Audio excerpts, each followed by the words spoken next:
Some people are afraid of the word motivation, motivational speakers, inspiration, inspirational speakers. Well, that's why I decided a long time ago that my presentations were going to be a little bit different. You see, if you're going to live the outstanding life, you can't just do it once and say, oh, it didn't work. You got to do it over and over again. I said, thank God for negative people. If it wasn't for negative people, I wouldn't have a job. I love taking the stage and talk about the things that I've been through.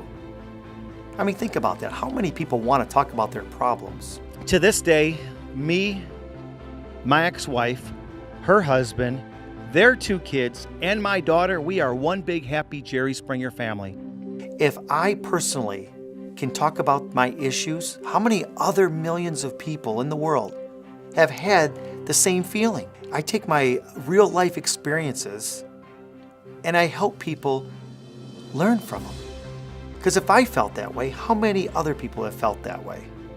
It wasn't easy in the very beginning, but we said, hey, listen, we have a child together. We have to make this work. We've all overcome obstacles in our life. All of us, including myself. You don't get to be a motivational speaker without being beat down once in a while, right? Well, my struggles started in 2nd grade. I got held back. I got held back in 2nd grade. They told me I couldn't read very well, couldn't spell very well, couldn't communicate very well. Well, that's kind of funny because that's everything I'm doing today. I have 4 CDs, 2 books. I'm doing everything that they told me I couldn't do back then. Don't let anyone ever tell you. Don't let anyone ever tell you that you can't do something. You can do whatever you want to do. You can do whatever you put your mind to because you are outstanding. In 4th grade, I overheard somebody telling my mother at school that I wouldn't amount to much. Don't expect much from your son. I overheard that. Well, man, I'm going to tell you right now, I'm glad I didn't listen to them. They labeled me and I didn't label myself because I was bound to live the outstanding life. And so are you. We all have had obstacles in our life. Folks, don't let anybody ever tell you that you can't do something. Not long ago, I had a guy, he comes up to me and he says, hey, is that story that you told about your ex-wife and her husband, is that true? I was like, absolutely. He's like, let me tell you something. He goes, I got done listening to you today and I called my daughter because I haven't talked to my daughter in years. And he gave me a great big hug. He said, son, he goes, I've been through Vietnam. I've seen things that people would never, ever want to see in their life. I didn't want to come here today and see you, but I'm so happy I did. And I know now that I can live the outstanding life. And that's what brings so much joy to me personally, is seeing the joy that I bring to other people. You see, we never know when we're going to touch someone's life. We never, ever know. It only takes one person to believe in us. One person to tell us how special or talented or loved we really are. My whole theme is living the outstanding life. I speak on image, attitude, focus, and consistency. If you want to be outstanding, you have to stand out.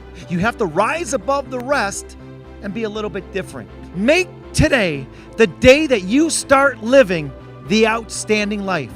You know, for me personally, I like to take my audience on an emotional roller coaster ride.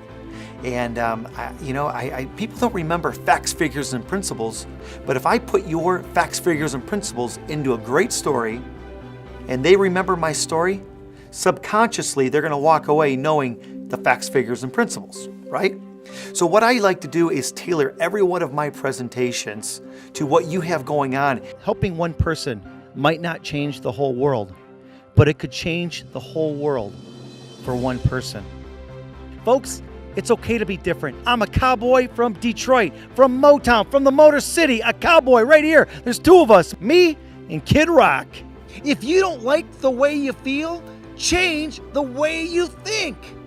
There is no business or organization too big or too small that I won't go speak at. But I'm going to tell you, the biggest audience I spoke at was 40,000 people at Eagles Stadium, and that was pretty cool. Being a motivational speaker, I've done things in my life that people can only dream of. And it's because of organizations like yours and groups like yours and companies like yours that let me go in and inspire the people that work there.